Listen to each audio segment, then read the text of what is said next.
बिस्मिल्लाहिर्रहमानिर्रहीम सल्लल्लाहु अला मुहम्मदिन सल्लल्लाहु अलैहि वसल्लम। Welcome to the Biolish world. Viewers, एक लेक्चर मैंने डिलीवर किया था एडीपी आर्ट्स में हम कौन कौन से सब्जेक्ट का इंतखाब कर सकते हैं। तो आज उसी सिलसिले में स्टूडेंट्स ने मुझसे ये सवाल किया कि इंग्लिश के मार्क्स डिवीज़न जो हैं वो क्या है। मतलब इंग्लिश लैंग्वेज का जो थर्ड ईयर का पेपर है और फोर्थ ईयर का पेपर है उसकी मार्क्स डिवीज़न क्या है। तो व्यूअर्स, आज के लेक्चर में मैं आप लोगों को बताऊंगा कि बीए जिसे एडीपी आर्ट्स कहा जाता है उसमें इंग्लिश लैंग्वेज थर्ड ईयर के मार्क्स डिवीज़न क्या है और फोर्थ ईयर इंग्लिश लैंग्वेज की मार्क्स डिवीज़न क्या है। तो लेक्चर शुरू करने से पहले व्यूअर्स, आप लोगों से दरख्वास्त है कि द बायोलिश वर्ल्ड को सब्सक्राइब कर लीजिए, घंटी के बटन को प्रेस कर दीजिए ताकि हमारी नई आने वाली वीडियोस के नोटिफिकेशन आपको मौसूल होते रहें। तो चलते हैं हम अपनी वीडियो की तरफ।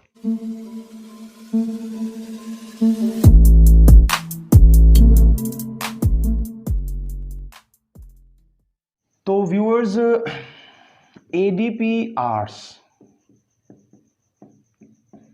इसमें इंग्लिश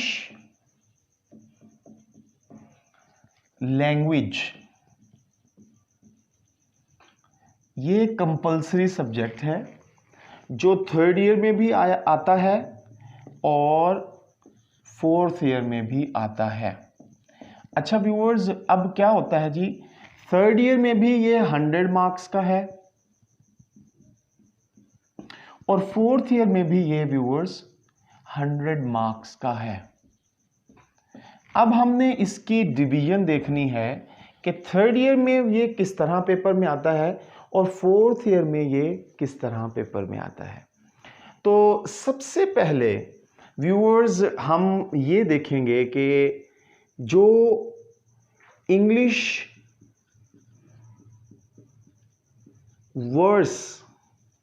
वर्स पोइट्री जिसे हम बोलते हैं, पोइट्री है व्यूअर्स, उसमें से 3 रेफरेंसेस आएंगे। ठीक है व्यूअर्स, और short stories and 1 act plays. Viewers, ये जो बुक है इसमें जो 1 एक्ट प्लेज हैं उनमें से 2 रेफरेंसेस आएंगे। अच्छा, अब व्यूअर्स टोटल 5 रेफरेंसेस होंगे, इसमें से आपने कोई से 3 अटेम्प्ट करने होंगे। अब व्यूअर्स आपकी मर्जी है कि आप तीनों यही अटेम्प्ट कर लें, आपकी मर्जी है कि 2 इधर से अटेम्प्ट करें, 1 इधर से अटेम्प्ट करें। इसके लिए कोई शर्त नहीं है कि आपने इधर से इस पोर्शन से इतने करने हैं और इस पोर्शन से इतने करने हैं। एक चीज और मैं क्लियर कर दूं व्यूअर्स, समटाइम्स एग्जामिनर जो है वो आपको 4 रेफरेंसेस भी अटेम्प्ट करने के लिए कह देता है, तो उसकी मार्क्स डिवीजन जो होगी उसी एतबार से होगी। अगर वैसे कॉमन ये होता है कि वो 3 ही आपको अटेम्प्ट करने के लिए कहता है। अब आप व्यूअर्स क्या करेंगे, 3 अटेम्प्ट करने हैं आपने, कोई से भी, आप इधर से 3 कर लें, 2 इधर से, 1 इधर से कर लें, जैसे मैंने अभी आपको बताया। तो इसमें व्यूअर्स क्या होता है, 7 मार्क्स, 7 मार्क्स, 6 मार्क्स, ये बनते हैं जी 20 मार्क्स। अब व्यूअर्स आपको एक चीज यहां पर बता दूं कि एग्जामिनर 6, 7, 7 भी कर सकता है। तो आप क्या करेंगे जी, जो पहला आप अटेम्प्ट करेंगे उसके 6 मार्क्स होंगे। अगर उसने अपने क्वेश्चन के आगे एग्जामिनर ने जिस तरतीब से लिखे होंगे, आप 3 अटेम्प्ट करेंगे, आपको उसी तरतीब से नंबर मिलेंगे। ठीक हो गया व्यूअर्स। अच्छा, उसके बाद इंग्लिश वर्स जिसे पोइट्री कहते हैं, उसमें से दूसरा क्वेश्चन जो है वो व्यूअर्स आएगा क्वेश्चन आंसर्स, कि जो पोइम्स हैं उनमें से सवालात पूछे जाएंगे। कोई से 3 सवालात पूछे जाएंगे, आपने 2 सवाल कोई से भी अटेम्प्ट करने होंगे। 10 + 10 = 20 मार्क्स। ये व्यूअर्स आपके 20 नंबर और हो गए। ठीक है जी। उसके बाद थर्ड क्वेश्चन जो होगा वो होगा जी इस बुक से, short stories and one act place. इनमें से व्यूअर्स क्या करेगा, एग्जामिनर 2 क्वेश्चन इसमें से देगा, 1 इसमें से देगा, उसकी मर्जी है वो 1 इसमें से दे, 2 इसमें से दे दे, यानी कि एग्जामिनर की मर्जी होगी कि वो किस पोर्शन में से कितना पेपर में इंक्लूड करता है। अब व्यूअर्स आपका क्या होगा जी, तीसरे क्वेश्चन में 3 सवालात आएंगे, जो मैंने अभी आपको बताया कि इन दोनों पोर्शन में से 3 सवालात आपने 2 करने होंगे। 10 + 10 = 20 मार्क्स। ठीक हो गया व्यूअर्स। अब हम ये जो डिस्कस कर रहे हैं ये है जी इंग्लिश ए का पोर्शन, यानी कि इंग्लिश ए 60 मार्क्स का होना है। तो ये देखें 20 20 20 60 मार्क्स। इंग्लिश ए थर्ड ईयर में 60 मार्क्स का पेपर आएगा। उसके बाद व्यूअर्स इंग्लिश बी। अब व्यूअर्स इंग्लिश बी में 2 सवाल हैं, एक passage 15 marks. Passage viewers translate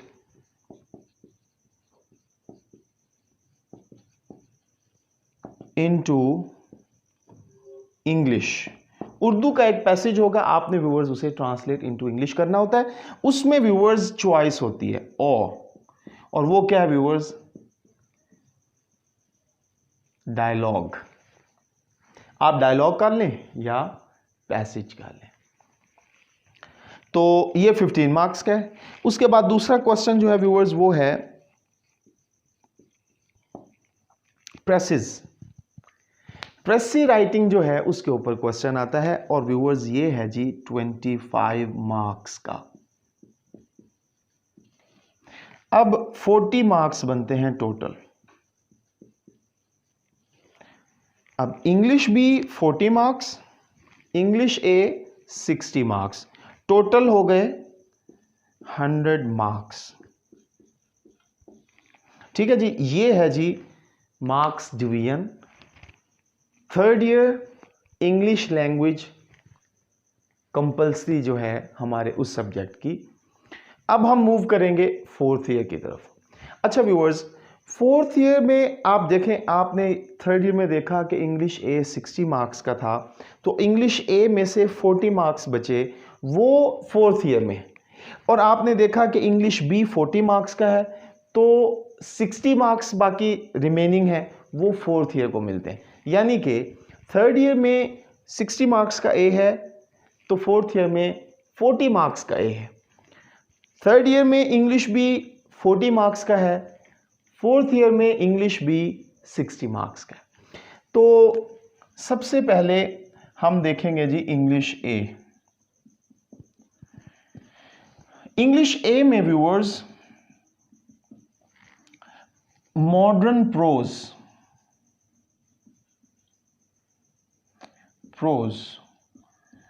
viewers, इसमें 3 क्वेश्चन आपको दिए जाएंगे, 3 क्वेश्चंस। आपने व्यूअर्स उसमें से 2 क्वेश्चंस जो हैं वो अटेम्प्ट करने हैं, कोई से भी 2, और उन 2 के जो हैं व्यूअर्स 10 + 10 = 20 मार्क्स। अच्छा व्यूअर्स, उसके बाद है जी हमारा novel Old Man and the Sea. इसमें व्यूअर्स क्या होता है जी, इसमें भी 3 क्वेश्चंस दिए जाते हैं, आपने 2 कोई से अटेम्प्ट करने हैं। 10 + 10 = 20 मार्क्स। ठीक हो गया व्यूअर्स। 20 + 20 = 40 मार्क्स। अब ये ए पोर्शन हमारा कंप्लीट हो गया। अब है जी English B. Viewers English B में ऐसे आपको आएगा, ऐसे में व्यूअर्स 4 एसेस दी जाएंगी, आपके पास ऑप्शन होगी कोई सा भी एक करने का, और उसमें आपने वो अटेम्प्ट करना है 20 + 5 मार्क्स। 25 मार्क्स इसके टोटल हैं। अब मैं आपको बताता हूं कि ये 20 + 5 का क्या मतलब है। 5 मार्क्स आउटलाइन के, कि आप ऐसे को किस तरह लेकर चलेंगे उसकी आप आउटलाइन मेंशन करते हैं। उसके 5 नंबर हैं, वो आपके ऐसे से अलग हैं, और जो आप उस आउटलाइन के मुताबिक अगर ऐसे लिखते हैं तो आपको उसके 20 मार्क्स में से मार्क्स मिलेंगे, तो टोटल हो जाएंगे 25। उसके बाद व्यूअर्स आपको एक letter to the editor, letter या व्यूअर्स एप्लीकेशन में चॉइस होगी। अच्छा व्यूअर्स, लेटर जो है वो सिर्फ एडिटर्स को लिखे जाएंगे, किसी भी इंग्लिश न्यूज़पेपर के एडिटर को, कि किसी भी सोशल इशू के ऊपर आप उसे हाईलाइट करेंगे, वो अपने न्यूज़पेपर में उसे प्रिंट करके हुक्मरान बाला तक उस प्रॉब्लम को पहुंचाएंगे। तो लेटर्स टू द एडिटर। लेकिन व्यूअर्स एप्लीकेशन जो हैं वो 2 तरह की होती हैं। एक, किसी प्रॉब्लम, किसी गवर्नमेंट डिपार्टमेंट में कोई मसला है, उसको वो हल नहीं हो रहा, तो उसके लिए आप, या फिर व्यूअर्स आपकी जॉब एप्लीकेशन, मतलब ये 2 हैं, टोटल 2 ही होते हैं, लेटर या एप्लीकेशन। तो मैंने आपको बताया कि एप्लीकेशन 2 तरह की होती हैं। अब आपको व्यूअर्स क्या होगा, लेटर या एप्लीकेशन आएगी, इसमें से चॉइस होगी, आपने इन दोनों में से कोई सा एक जो है आपने अटेम्प्ट करना होगा। 15 मार्क्स हैं इसके व्यूअर्स। अच्छा जी, फिर उसके बाद व्यूअर्स नेक्स्ट हैं जी आपके पास ईडियम्स, ईडियम्स या फिर फ्रेजल वर्ब्स। ये व्यूअर्स 10 नंबर के हैं। इसमें क्या होता है व्यूअर्स, इसमें ये होता है कि एग्जामिनर की मर्जी है वो आपको ईडियम्स दे दे। अब टोटल समटाइम्स 10 आते हैं, 2 नंबर का 1 है, आपने कोई से 5 अटेम्प्ट करने होते हैं, समटाइम्स 8 आते हैं। अब वो एग्जामिनर की सवाबदीद है, वो जिस तरह आपको एग्जाम में दे, लेकिन अटेम्प्ट आपने 5 करने होते हैं। इसमें ओवर अटेम्प्ट पर कोई मार्क्स नहीं मिलता। अगर आपसे कोई गलती हो जाए तो आपके फर्स्ट 5 जो होंगे अटेम्प्ट, वो चाहे गलत हैं ठीक हैं, उन्हीं के ही मार्क्स मिलते हैं। तो व्यूअर्स फ्रेजल वर्ब्स और इडियम्स ये मिक्स होते हैं। एग्जामिनर की मर्जी है, अगर 8 दे रहा है तो 5 इडियम्स दे दे, 3 फ्रेजल वर्ब्स दे दे, 4 करके दे दे। हो सकता है उसकी मर्जी सारे वो इडियम्स दे दे, हो सकता है वो सारे फ्रेजल वर्ब्स दे दे। ये व्यूअर्स एग्जामिनर की मर्जी है, लेकिन ज़्यादा इम्कान यही होता है कि वो मिक्स देता है। इडियम्स 4 इडियम्स तो 4 फ्रेजल वर्ब्स, 5 इडियम्स तो 3 फ्रेजल वर्ब्स। ये एग्जामिनर की सवाबदीद है, 10 मार्क्स। लास्ट जो हमारा क्वेश्चन है वो है जी करेक्शन। और व्यूअर्स करेक्शन जो है ये सेंटेंस करेक्शन है। इसमें 10 सेंटेंसेस देते हैं, 8 सेंटेंसेस देते हैं, इनकरेक्ट सेंटेंसेस होते हैं, आपने उन्हें करेक्ट करना होता है। और ये जो हैं ये भी 2 मार्क्स की एक होती है, तो 5 आपने अटेम्प्ट करने हैं, टोटल आपके 10 नंबर हो गए। तो अब अगर आप इनको देखें तो 25 + 15 40, 10 50 और 10 प्लस अगर हम ऐड करें तो 60 मार्क्स। तो व्यूअर्स आप देख लें कि इंग्लिश बी में 60 मार्क्स, इंग्लिश ए में 40 मार्क्स, तो टोटल हो गए व्यूअर्स 100 मार्क्स। ये है जी एडीपी आर्ट्स यानी कि ओल्ड बीए, उसके इंग्लिश लैंग्वेज के पेपर्स की मार्क्स डिवीजन 3rd ईयर में और 4th ईयर में। मैं उम्मीद करता हूँ व्यूअर्स आपको आज के लेक्चर की समझ आई होगी। समझ आई है तो ज़रूर कमेंट बॉक्स में मुझे मैसेज कीजिए। अगर कोई चीज़ समझ नहीं आई तो भी ज़रूर पूछिए, मैं इंशाल्लाह आपको इसका जवाब दूंगा। उसके साथ साथ अगर आपको किसी मज़ीद टॉपिक के बारे में इंफॉर्मेशन चाहिए तो आप ज़रूर मुझे कमेंट बॉक्स में लिखें, मैं इंशाल्लाह उसके ऊपर भी वीडियो बहुत जल्द आपके सामने रखूँगा। खुश रहें, अपना ख्याल रखें, खुशियाँ बांटें। अल्लाह हाफिज़।